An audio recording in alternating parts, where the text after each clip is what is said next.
नमस्कार. महाराष्ट्रातील तमाम माता भगिनींचे आपल्या TV6 मराठी या यूट्यूब चॅनलवरती स्वागत आहे. आजचा विषय खूपच संवेदनशील आणि महत्त्वाचा आहे.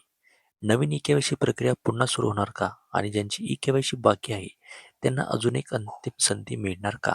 हा व्हिडिओ शेवटपर्यंत नक्की पहा, कारण आजचा आपण सविस्तर आणि स्पष्ट माहिती जाणून घेणार आहोत. आता सध्याची परिस्थिती नेमकी कशी आहे? राज्यातील हजारो नव्हे तर लाखो महिलांनी संदेश, प्रतिक्रिया आणि कॉलद्वारे एकच प्रश्न विचारलेला आहे. आमची ई-के-वाय-सी प्रक्रिया पूर्ण झालेली नाही. आम्हाला पुन्हा एकदा अर्ज करण्याची संधी मिळेल का? विशेषतः ग्रामीण भागातील अनेक महिलांपर्यंत वेळेत सूचना पोहोचलेल्या नाहीत. काहींना ओ-टी-पी मिळाला नाही, काहींना चुकीचा पर्याय निवडला, तर काहींना पोर्टल बंद झाल्यामुळे प्रक्रिया पूर्ण करता आली नाही. परिणाम काय झाला? नोव्हेंबरपासून अनेकांच्या खात्यात एकही हप्ता जमा झाला नाही. काहींना डिसेंबर-जानेवारीचे पैसे सुद्धा इथे मिळालेले नाहीत. आणि हे सगळं फक्त ई-के-वाय-सी अपूर्ण असल्यामुळे. आता दुरुस्तीची संधी कोणाला मिळाली? ज्या महिलांनी आधी प्रक्रिया करताना चुकीची माहिती भरली होती, त्यांच्यासाठी सुधारणा करण्याची संधी उपलब्ध करून देण्यात आलेली आहे. अनेकांनी त्याचा फायदा सुद्धा घेतलेला आहे आणि त्यांना ₹1500 जानेवारीचा हप्ता सुद्धा इथे मिळालेला आहे. पण मोठा प्रश्न असा आहे की ज्यांची प्रक्रिया सुरुवातीपासूनच पूर्ण झालेली नाही त्यांचं काय? अधिवेशनात हा मुद्दा मांडला गेला का? सध्या विधिमंडळ अधिवेशन सुरू आहे. काही मुद्दे चर्चेत आले. अपात्र लाभार्थी, ₹2100 विषय इत्यादी चर्चेत आले. पण ई-के-वाय-सी पुन्हा सुरू करण्याबाबत ठोस घोषणा अजून झालेली नाही. म्हणजे लाखो महिलांच्या प्रतीक्षेला अजूनही स्पष्ट उत्तर नाही.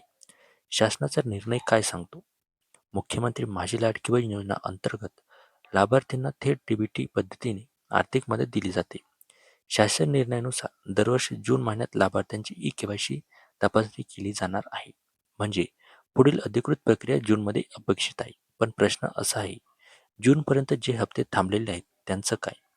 प्रलंबित रकमेबाबत काय शक्यता आहे? जर एखाद्या महिलेला जूनमध्ये प्रक्रिया पूर्ण करण्याची संधी मिळाली, तर प्रलंबित रक्कम तिच्या खात्यात एकत्र जमा होऊ शकते का? अशी शक्यता आहे, पण याबाबत अजून अधिकृत निवेदन आलेले नाही. आता अपात्र ठरलेल्या महिलांचं काय?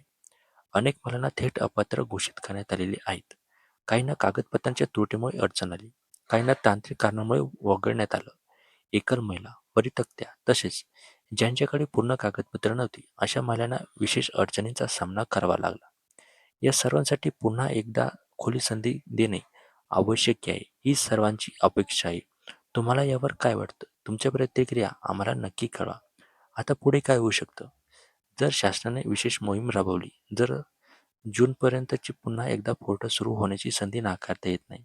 कारण यापूर्वी नागरिकांच्या मागणीनंतर सुधारणा प्रक्रिया उपलब्ध करून देण्यात आलेली होती. आता बहिणींनो, ई-के-वाय-सी पूर्ण केल्याशिवाय कोणताही हप्ता खात्यात जमा होणार नाही, हे निश्चित आहे.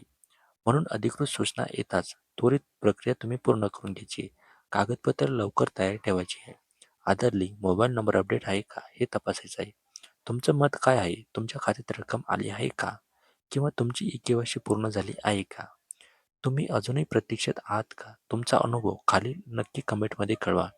तुमचा प्रतिसाद अत्यंत महत्त्वाचा आहे. शेवटी एवढंच सांगतो, ही योजना महिलांच्या आर्थिक स्वावलंबनासाठी सुरू करण्यात आलेली आहे. त्यामुळे पात्र लाभार्थ्यांनी त्याचा लाभ वेळेवर मिळणे आवश्यक आहे.